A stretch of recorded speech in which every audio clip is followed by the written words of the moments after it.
นะโมตัสสะภะคะวะโตอะระหะโตสัมมาสัมพุทธัสสะนะโมตัสสะภะคะวะโตอะระหะโตสัมมาสัมพุทธัสสะนะโมตัสสะภะคะวะโตอะระหะโตสัมมาสัมพุทธัสสะพุทธังธัมมังสังฆังนัมมัสสามิ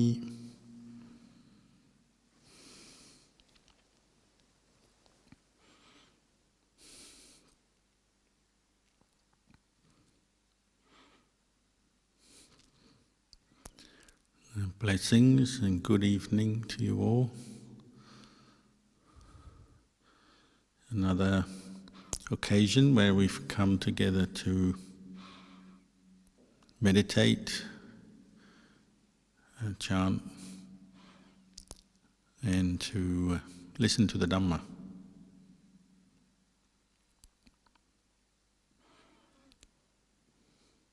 And listening to the Dhamma has always been an important part of our practice. We need to remind ourselves or be reminded of the truth, which is what the Dhamma is, that teaching which points to the truth. And listening to the Dhamma can clarify things we haven't understood before, or just remind us of what we have understood but forgotten. Can also help to cool our hearts down, because from time to time we get hot and stressed, or dark and gloomy, or whatever the particular mental defilements are that are affecting us.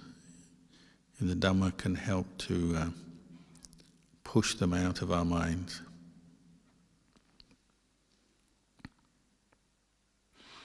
But like medicine for sickness, we have to take the Dhamma and bring it into our hearts and think about it, practice with it, come to understand it for ourselves.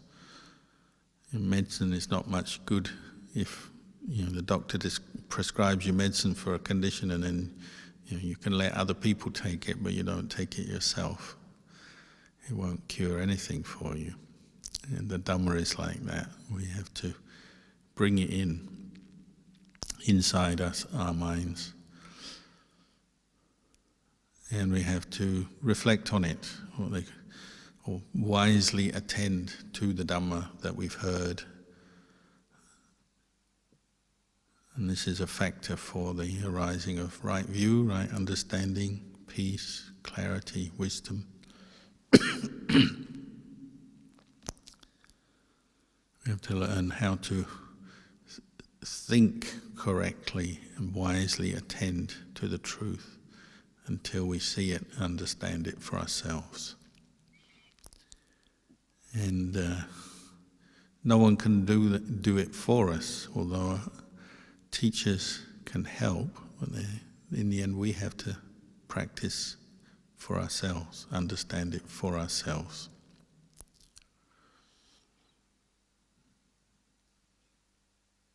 Sometimes the Buddha, when he was teaching, he would be guiding the listener through a set of gradual teachings, what we call anupupi gatha, like step-by-step process of understanding how to bring our minds, hearts and minds, in line with the truth and find inner peace, inner happiness. So we might begin, rather than say teaching the Four Noble Truths or meditation, straight off he might begin teaching about the benefits of practicing dana, sharing, generosity. Because maybe the listeners, that's what they needed to hear. And not in every situation. The Buddha could be very creative and vary his approach to teaching. But sometimes people needed to hear about that first. And many of us are like that. We've come into the world and we've been brought up to basically pursue wealth. And we are taught to earn a living, to educate ourselves, find skills and knowledge so that we can go out and earn a living. And it's true, I mean, we need to eat, we need to earn a living perhaps. But the danger is we become absorbed in the pursuit of wealth and often equate pursuit of wealth with pursuit of happiness. And it can kind of take on a life of its own, can't it? Like, yes, we all need to eat, we need accommodation, we need the basic necessities of life. But then the pursuit of wealth can often become an end in itself and difficult to step out of, the treadmill, what we call the treadmill, the rat race of life and so on. So one way to get us to sort of pause and think about that and remind us to turn our attention inwards and maybe look at other goals in life as well, other than just the pursuit of wealth, is the practice of dana, learning to share, help those in need, develop kindness, and practice giving as much as taking or consuming. It's going in a different direction from what we say the way of the world or the way of society. And that's helpful to us to give us a new perspective on life. When you help others in different ways, material help, or sharing knowledge, or sharing goodwill through words, through deeds, or even just through kind thoughts sometimes. When you do that, it changes your outlook on life sometimes and brings you back to the Dhamma, to truth. Maybe sometimes we're not ready to hear or understand or fully understand the Four Noble Truths, which are suffering, understanding what suffering is, its cause, and the way to end suffering. As a structured teaching or as a practice, we're not ready to look at that yet, perhaps, for whatever reason. But the practice of sharing, giving, generosity is a very direct practice. It's not always easy because of this whole momentum we built up of seeking to consume the things of this world and find the means with which we can consume the things of the world. And as time goes on, then the world becomes better at tempting us into this whole way of life, where we're earning so that we can consume endlessly. So there's endless new products and things we can consume, whether it's buying not just clothing to keep ourselves warm, but then fashion, getting involved with fashion, getting involved with fashion with food, not just buying food to keep our bodies strong and comfortable and healthy, but different kinds of food, different flavors, and so on. Our life as consumers it consumes us. We live to consume. So the practice of dana is just countering that, bringing up a reminder that we don't need to always consume to be happy. And it changes our perspective on life sometimes. By practicing dana, generosity, your mind awakens a bit to some of the deeper truths that you might neglect or overlook as you're pursuing wealth and earning a living. And you realize, there's always somebody in the world less well off than you, maybe with more suffering than you, more pain, more trouble, more problems than you. And maybe we're in a position where we can share something that we have in one way or another with somebody in need. And that has a very healthy effect on our mind. It's not easy to do sometimes because we are often self-obsessed, busy. We sometimes feel we're struggling ourselves, so we've got no time for others, maybe. But when you do take the time for others, however small or however, in just a very small, very simple way, it already changes the direction of your thinking a bit. Makes you realize maybe your own problems are not so bad. Hopefully it brings you happiness when you practice sharing dana. And it counters this habit of always wanting to accumulate, consume, accumulate more wealth, get more stuff. And equating happiness with simply consuming and getting more for yourself.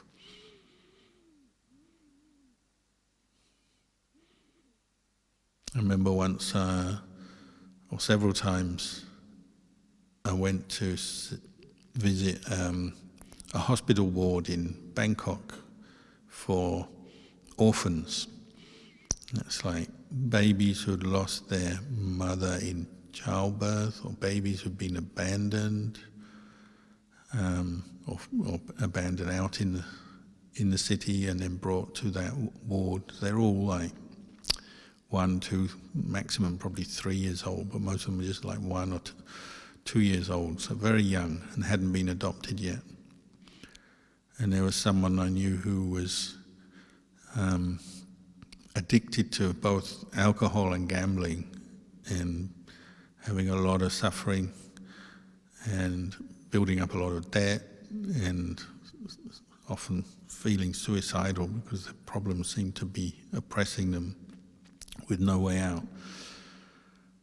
And going with this person, taking them to an orphanage which is full of young babies who are desperate for warmth, literally with their eyes and their arms, kind of any human being walking past they would want to cling on, looking for a little bit of warmth because they were orphans. So in one sense it was confronting to be there with a ward of orphans, tens and tens of babies without anyone, any parent looking after them. But on the other hand, it was a very heartwarming experience. And this person who was caught out, sort of obsessed with their own problems, drinking, gambling, all the suffering surrounding that, suddenly realizing, oh, these poor kids, just looking for a little bit of warmth, human warmth, and that just sort of opened them up a little bit to some of the other suffering in life, and their own problems were put into perspective. And dana is like this, it can cut through even quite serious suffering and problems we have in our life. When we share, when we give some warmth,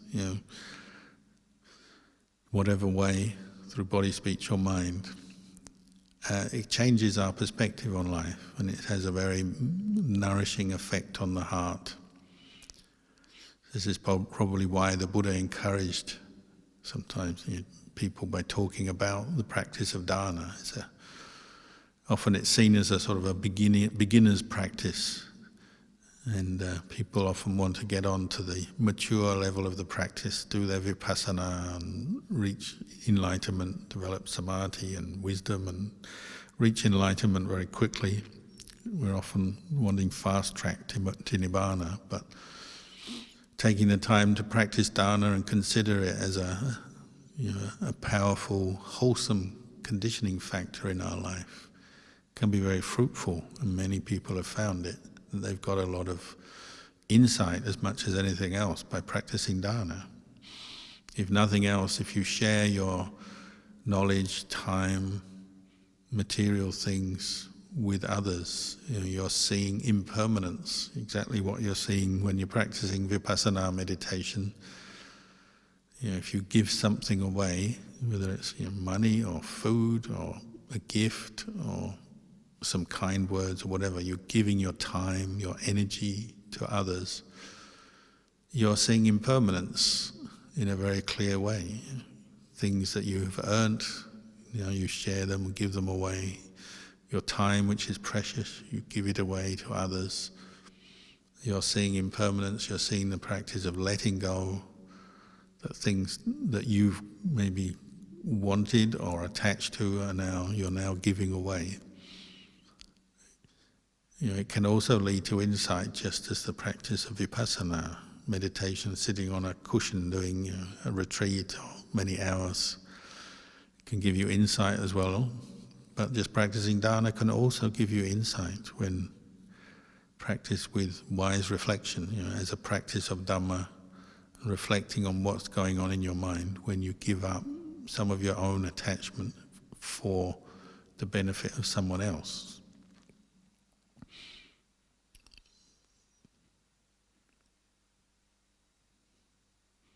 So the practice of dana is, you might say it is a beginner's practice, in the Buddha's gradual path of practice, or the way he taught, it comes first. So you say, well, it's the beginner's practice, but it's not something that you just do once and then you move on and forget all about it. It's a flavor. It's the flavor of letting go of some of your possessiveness, stinginess, attachment that continues right through to the end of your practice. So, sometimes people ask, what does one who's reached Nibbana, an arahant, do? How do they spend their time? What do they do? Well, they spend all their time helping others. You might say practicing dana of the highest level, sharing Dhamma in terms of teaching, but also maybe funneling material things to those in need as well, arranging charitable projects. So when you meet teachers who are considered to be enlightened, they often do a lot of dana. So it's not like it is something that you just do in the beginning of the practice and then forget about. It's something you keep doing, and maybe you get better at it. There's another thing the Buddha pointed out is that as you practice dana, you become wiser. You understand more about life, people's real needs, how much you have to give to others, often it helps you to understand how well off you are, even if you're not materially well off. But if you're in a position to share something, at least something, with another person, you immediately realize you're not that badly off, however many problems and how much stress you have in your life. So it's a very healthy thing.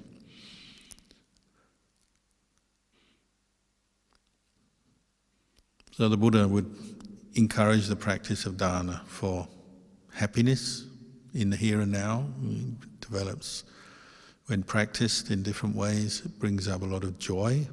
People become happy when they practice dana. The one who receives usually improves their life, they feel happier as well. And it's leading on to higher Dhamma, or more deeper, or more other qualities, Dhamma qualities that will help you in your ultimate practice for liberation of the mind from the mental defilements.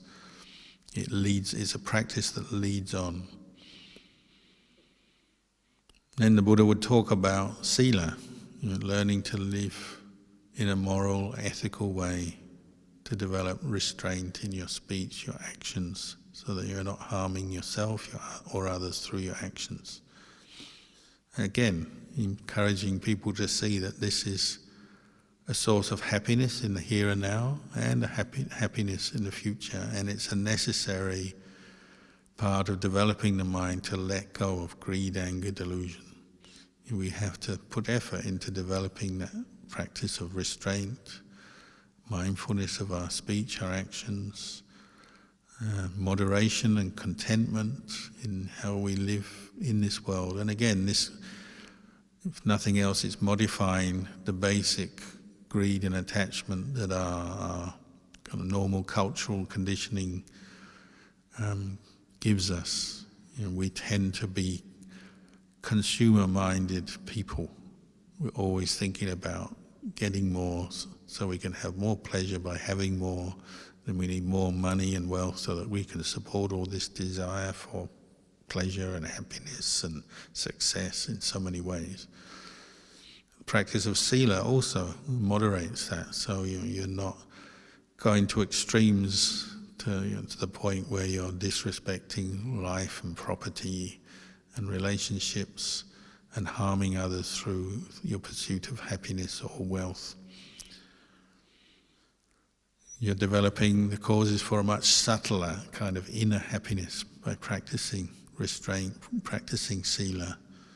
You're not doing things that bring you regret, that bring you trouble, that cause other people to want to harm you or punish you or get back at you, and you're not developing the causes for inner regret, guilt, unhappiness when you're consciously practicing Sila.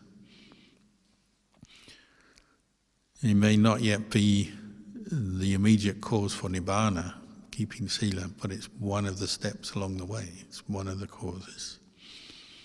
The Buddha's own half-brother, Nanda, is one who the Buddha encouraged to come into the robes in an unusual way by getting him to carry his bowl back from going to bless his wedding. Nanda was going to get married, and you could say he was still fully immersed in the world, just about to get married, happy with the thought of being married, living a life with somebody he loved, probably earning money in whatever way they earned money in the time of the Buddha. But when the Buddha went to bless his marriage, and then he on his way back to the monastery said, "Oh, can you help me carry my bowl?" And Nanda thought, "Oh, I don't really want to because I want to stay with my wife, but okay, he probably just wants me to carry his monk's bowl as far as the end of the path or wherever it is, the edge of the village or somewhere." But actually the Buddha led him all the way back to the monastery and kept talking to him about these very things, dana and sila and bhavana, till he got him to the point where he agreed to become a monk, all on his wedding day. But as a monk, because he hadn't really been planning this and wasn't really fully aware of the Buddhist path to Nibbana, he was looking for more immediate kinds of happiness. So he wasn't that satisfied or peaceful as a monk. So the Buddha gave him a little insight to the results of keeping Sila. Not only do we gain happiness and well-being in this life and a sense of being protected by our Sila, but we gain benefits in the next life, maybe a heavenly rebirth. So the Buddha showed him where if he was reborn in heaven, he'd have all these handmaidens supporting him as a result of keeping the monk's discipline in this life, developing good karma. He would have all kinds of beautiful celestial handmaidens to serve him in his next life.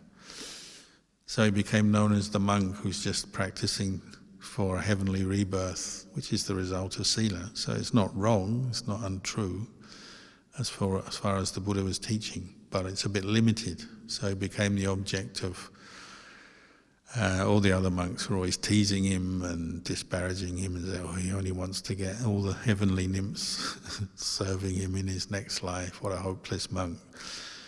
Which perhaps the Buddha understood what would happen. So this led to him feeling so hurt. His pride was hurt. He felt so ashamed that he really went out and put effort into his meditation to give up even the desire for heavenly rewards from his Sila, to develop some real insight or practice his vipassana, and he did go on to become enlightened. So you could look at the practice of Sila, living in a moral way, as sort of limited if you want, but it's a step along the path. The Buddha taught in this gradual way many times, dana, Sila,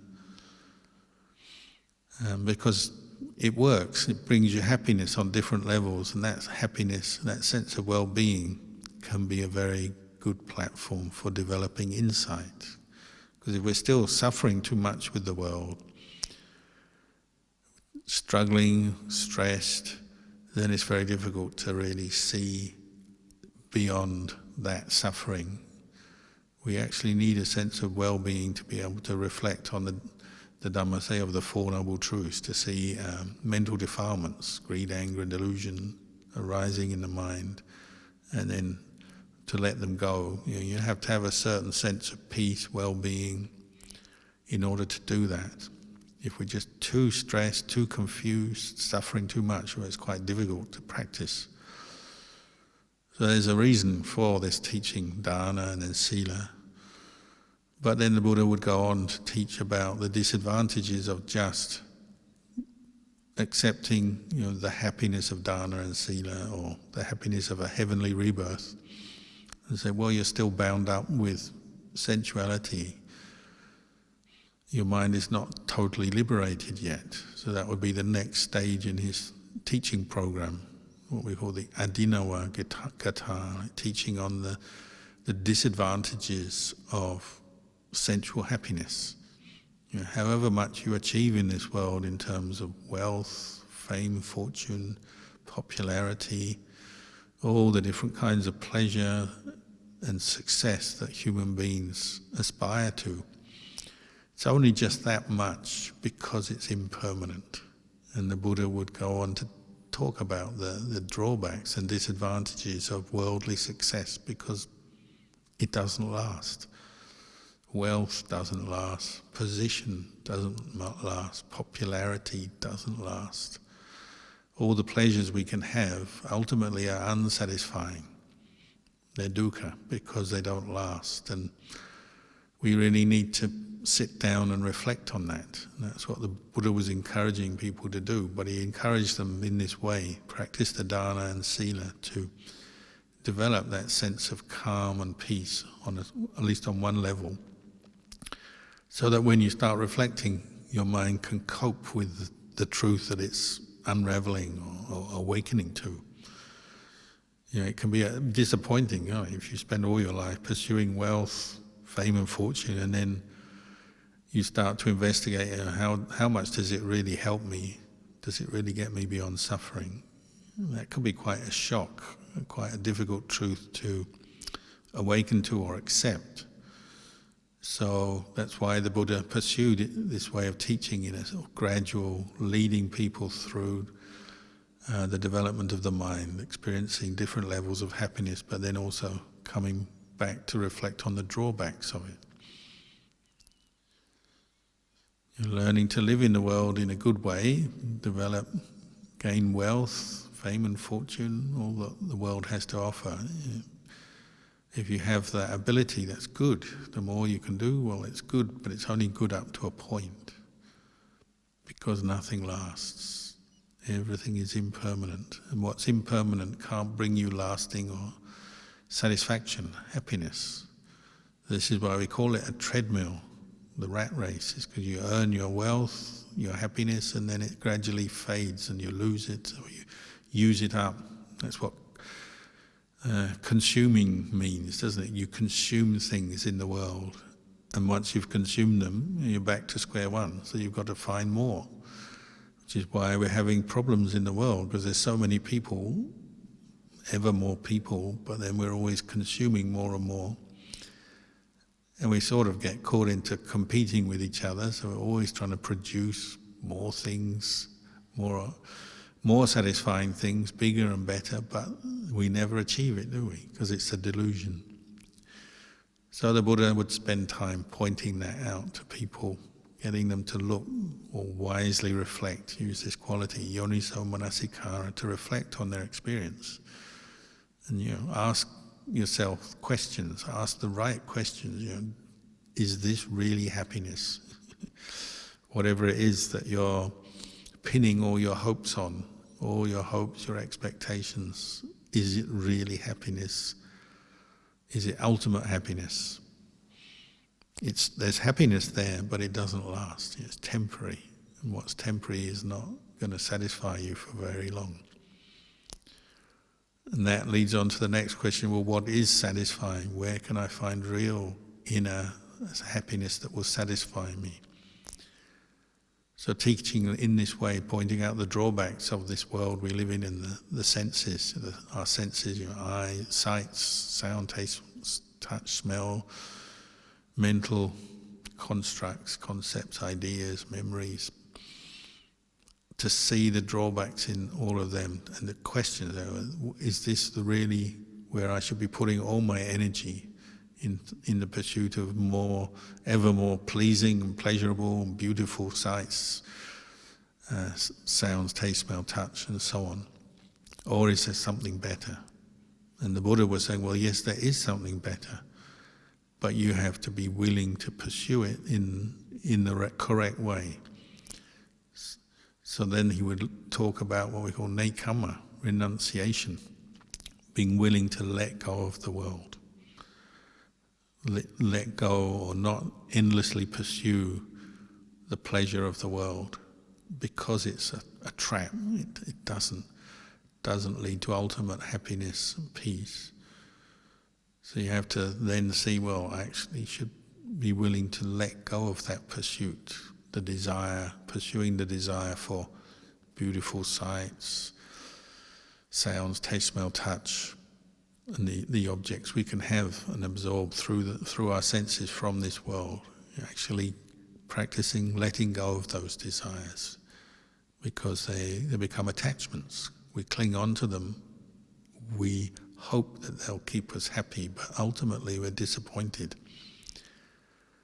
So to practice renunciation, that may mean going off, becoming a monk or a nun, maybe, but not always. Maybe it just means pursuing the practice of meditation, even at home. We can do that, as many people do. And what are you doing when you're practicing meditation? You're practicing renunciation of the sensual world, the objects of the senses, at least temporarily. You're setting them aside. You're saying, well, however much pleasure the world gives me, it's not that good, it's not that permanent, so I'm willing to set it aside to pursue some higher, more satisfying, better kind of happiness. So that's why, traditional meditation postures involve sitting with your eyes closed, sitting still, or walking back and forth in a quiet place. What many people would say is doing nothing productive. When they don't understand, they say, what are you producing? What are you doing for the world, yourself? What good would come with sitting your eyes closed? But of course, if you've been listening to the Buddha's teaching, his wisdom, the practice of dana, sila, and then seeing the disadvantages of attaching to the sensual world, and then seeing the value and the benefits of renunciation, well, you'd realize it's not a totally unproductive thing to sit with your eyes closed. You're doing something. You're practicing renunciation and then developing what we call the path, the factors of the path. Mindfulness. Mindfulness directed to an object. So we usually practice meditation, picking up a meditation object, which there are many of, but for example, the breath. When you practice meditating, becoming mindful of the in and out breath, you necessarily have to renounce your normal pursuit of sight, sound, taste, smell, touch. And it helps to have some wisdom backing that, to wisely reflect before you even sit down to meditate or do walking meditation. Remind yourself why you're doing it. It's because so far in your life, I would imagine, you haven't found complete satisfaction, peace, happiness. You still have suffering. And what the world has to offer so far in your life hasn't managed to solve that problem. So now you're in pursuit of something different, which the Buddha, trusting in the wisdom of the Buddha, even though you might not have experienced fully for yourself yet, but just trusting in the wisdom of the Buddha and other living teachers as well. You say, well, I'm going to try this renunciation of the sense objects and the sensual world and see if I can find something better. So that's what makes you willing to put effort into developing mindfulness directed to your breathing. Sit still, or to practice mindfulness when walking meditation. Why do we do that? You don't earn any money, or I guess you could become a meditation teacher and charge for your services. But normally speaking, you're not getting any money from it. You're not getting any particular sensual pleasure. You get pleasure, but it's internal, not based on the senses, not based on material things.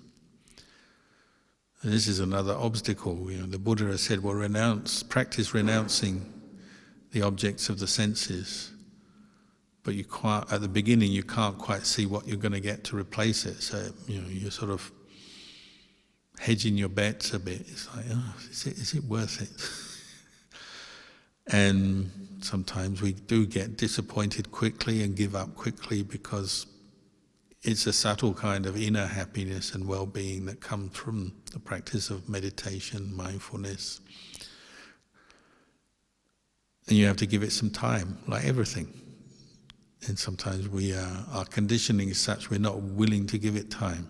We give it a day or 5 minutes or whatever, but that's not enough.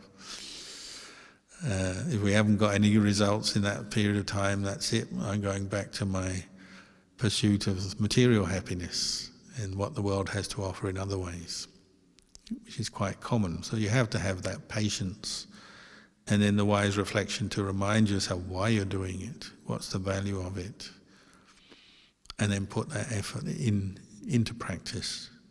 The effort to establish mindfulness on the breath, for example, and be willing to let go of a lot of different desires. Sight, sound, taste, smell, touch, and memories and thoughts based on that, imagination, fantasy. As you practice meditation, quite often we are willing for a while to set aside our material pursuits, close our eyes, not listen to anything. We're not eating, we're not seeking any kind of particular pleasure or comfort with the body. We're just sitting still, watching the breath. So we're willing to do that, but then what we find then is the mental activity, or the mind objects, the mind being the sixth sense, become kind of more, we become more sensitive to the mind and what it can do for us. And we sort of pursue that same material, sensual happiness internally now, based on memories and imagination. So one of the biggest problems of meditators is, fantasizing and imagination, daydreaming, because we've cut off all the stimulation from the outside temporarily, which is an act of renunciation. It's a good thing we've done. It's following what the Buddha taught. But because we still have a lot of conditioning, desire, attachment, and so on, while the mind will just seek where it can get it. So it starts to imagine, fantasize. So many meditators have this problem. They're trying to watch the breath, and they do that for a little while, and then the mind starts to throw up images and ideas and stories and all kinds of interesting, stimulating things, or even things that would normally not be very stimulating, but because you've got nothing else, your mind will accept it as better than nothing. So sometimes very mundane, routine thoughts can become quite interesting when you're meditating because there's nothing else. So again, you have to also bring in some wisdom as you practice meditation. The idea is to just become mindful of the breath and let everything else go. But as you're learning that, well, these hindrances and difficulties arise. So you have to remind yourself, not to get caught into the imaginings of the mind, the fantasies, and you have to learn some skillful means how to deal with them, and teach yourself to let go on that level. And letting go on the external level we can often do through the practice of restraint, seclusion. So, you meditate, you go to a quiet room or a quiet place, turn your phone off, you don't talk to anyone, that much we can do. But then that releases the mind to go crazy. And so you also have to deal with that, all the images of things that you might be doing in the future that will bring you more pleasure, back to sense pleasure. So you have to bring the renunciation in another step further, bring it in and start letting go of stuff on the inside now. those fantasies, or the desire to fantasize, imagine. Some of them are negative. It's not all pleasure seeking. It's also, the dissatisfaction, the frustrations that are coming because you're not getting your normal pleasures and things you enjoy. You cut them off while you're meditating. So sometimes you're having to deal with a lot of frustration. You're becoming more aware of your body, which isn't always going to feel good. Sometimes you have pain or you feel tired. There's the frustrations of not getting what you want, so you start thinking about food or different kinds of pleasurable experiences, and then you're not getting that, so you feel disappointed, angry. So we often are moving between the fantasies and plans and imagining of what we would like and want in life, and then across to the frustrations and the annoyance at not getting what we want. And then back and forth, this back and forth. So the Buddha's encouragement was always to put effort into establishing mindfulness as much as possible. To be willing to drop things, cut things off, let things go, and you need a certain amount of trust to do that. Am I really going to become peaceful and happy by letting things go?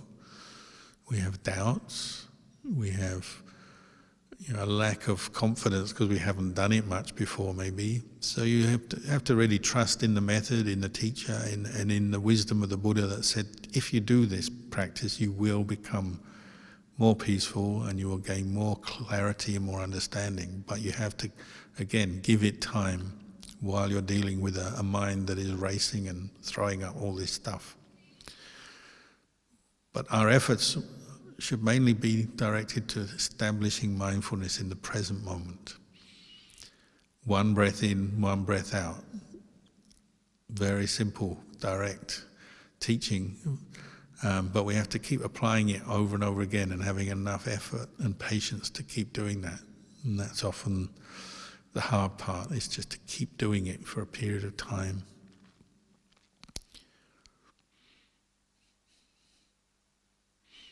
So sometimes we have to learn to have the right conversation at this point. You're practicing, you put all this effort into practicing dana, sila, now you're meditating, you've let go of all the external distractions and things that might normally be bothering you, at least to a certain extent. But now you've got your own mind to deal with. So you have to keep reminding yourself, just let it go, it doesn't matter. If you've ever had any kind of understanding arise at this point when you've been meditating, you realize you can let go, and it's okay to let go. The world won't end if you let go of what you're planning to do tomorrow, and your mind keeps wanting to go back to what you're going to do tomorrow or later today or whatever. But you realize you can let those thoughts go. That's a moment of liberation. All the plans about the future, I can put them down, however important they seem and however important the issue seems to be, I can actually let it go. And if you have that clarity at that moment, you've been bothered by all kinds of expectations, plans about the future, things you want to get, have, consume, etc. But you've let it go, and you just let your mind stay with the breath and allowed all these other thoughts just to drop away. They may keep coming up, but you keep letting them go, so they're gradually getting less important to you during the meditation. That's a really important, liberating experience. And you might feel free for a while, really free. It doesn't matter about tomorrow. It doesn't matter about these things I think I need to get, to do. Doesn't matter so much about other people, what they're thinking and what's happening to them. You have to have that trust, and then you have to put it into practice. Let go, and then experience the peace of letting go at that point. But once you've done it, then you know, at least once you know, you can let go of this sort of thing. Whether it's the past, the worries and the agitations and the regrets over the past, the expectations, the hopes, the plans about the future. If you just let this stuff go, if only for a short period of time, the mind will experience what we call samadhi, stillness, where there's mindfulness, there's effort, there's all-round awareness, but the mind has let go finally, if only temporarily, it's let go of all the sense objects, including the internal ones, the productions and stories and features of the mind, let go of them as well. So the mind just becomes very calm. The mind that's in the middle, the mind that is centered, the mind that has mindfulness and is letting go of both attraction and aversion, desire for and against things, the likes, the dislikes. The normal mental activity subsides through this practice of putting effort into letting go, and it's peaceful. And if you are aware at that moment, you know the mind is peaceful, it's quiet, it's calm, because you've let go, then you get wisdom from that. Because you're seeing things from a new perspective, things that often are agitating you, bothering you, obsessing you, seem really important. You're letting go, and you have let go, and you're still there, and you can be very peaceful.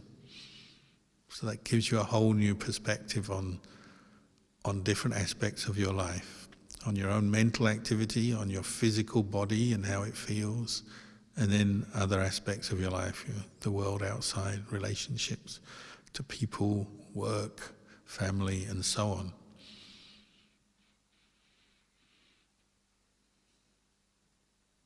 This is what we call equanimity, if only briefly. And all the Dhamma that we've heard and then practiced is leading to this point, one of letting go and experiencing dispassion, equanimity, the mind that is calm, aware, but not grasping at anything, not grasping at the future or the past or any objects of the senses. It's just knowing itself in the present moment. It's centered. It can accept things, even things that are difficult to accept, problems in our life, whatever. All of our activities in our life and things going on around us are still there, but now you're experiencing peace on an inner level. You're letting go of the senses and their objects. You're letting go of the past, the future. So the mind is just very centered, calm, balanced, if only for a few minutes. And everyone can experience this, everyone can practice this, and if one has experienced it once, one can do it again, and one can extend those periods and learn from them and experience more of this subtle happiness, pleasure born of letting go. So it's a complete opposite of the pleasure born of consuming. So it's not what manufacturers of consumer products and their advertisers and economists and people who want to make the world a richer, wealthier place. It's not necessarily what they want you to do or would encourage you, because it's not going to help the pursuit of wealth and buying and selling things, etc. Nevertheless, it's something that human beings can develop and experience, and you might say should develop. Why are we here as human beings? Well, we have this potential. A human mind is an amazing thing. It can learn from its experience, not just on the outside, learning knowledge about the world, but also from the inside, learning how to find and experience inner peace, calm, both from the calm from meditating and developing mindfulness and samadhi, but then also the peace that comes from understanding the way things are. So this sense of dispassion, detachment, awareness, equanimity allows us to contemplate our experience on ever more subtle levels, to see the impermanence of the very things that we pursue and seek after in life, mistakenly thinking they'll bring us lasting happiness, success, pleasure. Finally, your mind is completely beyond doubt. That's not the way to complete happiness. This is the mind getting closer to Nibbana, the mind that is quiet and reflecting on the true nature of phenomena. Everything is impermanent, unsatisfactory, and impersonal, not self. The mind that has mindfulness, detached awareness, can do that very well and can find this inner happiness that's independent of the senses, independent of the world. It's not completely separated from the world in the sense we're still living creatures, human beings, and we have our connections to other people, and we may have our job and families and all kinds of things we have to do, but this inner peace and inner wisdom can grow the more we practice. So the Buddha encouraged us to do this, saying, well, this is a potential, a capacity we have as human beings, and it's something we can all realize. Some slower, some quicker. We all have our different karma to practice with and different obstacles, but this is the way to real happiness and peace, or lasting happiness and peace. It's something we can only experience through our own efforts. Again, we have to be the one who does the practice. It's not something that can be just transferred to us from a teacher or the Buddha. All they can do is give you the guidelines and the method, and then you have to practice. As Ajahn Chah used to say, you can only know what a fruit tastes like by tasting it yourself. However much somebody describes it to you as sweet, sour, soft, hard, whatever, you can only know how a fruit tastes if you eat it yourself. And the Dhamma is like that. We can only know these things that the Buddha was pointing to by practicing for ourselves. But if we use wise reflection through the practice, it can help us to see how the different stages and the different aspects of the practice will support developing that wisdom and inner peace. So sometimes it's good to go back to just the basic way the Buddha taught. Dana, Sila, developing mindfulness in meditation, reflecting on the disadvantages of the sensual realm, practicing nekama, renunciation, and ultimately experiencing some detached awareness, dispassion, relinquishment, letting go. So maybe for tonight I'll leave the talk there and wish you all well in your practice.